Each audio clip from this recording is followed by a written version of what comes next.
ইতিমধ্যে আপনারা অবগত হয়েছেন ভৈরব রেলওয়ে থানাধীন মেথিকান্দা রেলওয়ে স্টেশনে এক বাক প্রতিবন্ধী অভিভাবকহীন পিতা মাতা আত্মীয় স্বজনহীন এক বৃদ্ধা ৭০ বছরের সে প্ল্যাটফর্মে স্বেচ্ছাসেবক এবং পরিচ্ছন্নতা কর্মী হিসাবে দীর্ঘদিন যাবৎ কর্মরত ছিল।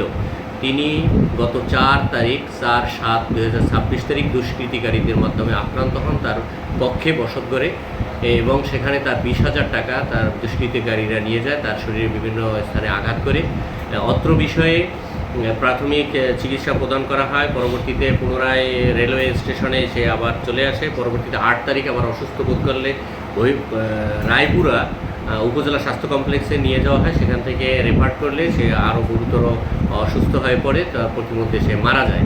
অত্র বিষয়ে আমরা র্যাবের সহায়তায় রেলওয়ে পুলিশ, তারপরে জেলা পুলিশ, তারপরে রেলওয়ের ডিবি পুলিশের সহায়তায় আমরা 5 জন আসামি গ্রেপ্তার করি এবং তাদের কাছ থেকে অত্র ঘটনা সংক্রান্তে ব্যাপক তথ্য আমরা প্রাপ্ত হই। ইতিমধ্যে আমরা অন্যান্য আসামি, অন্যান্য কুলু উদ্ঘাটনেরও চেষ্টা অব্যাহত রেখেছি এবং ধৃত আসামিদের স্বল্প সময়ের মধ্যে আমরা বিজ্ঞ আদালতে প্রেরণ করব। মামলাটি স্বল্প সময়ের মধ্যেই মূল উৎকটিত হবে ইনশাআল্লাহ।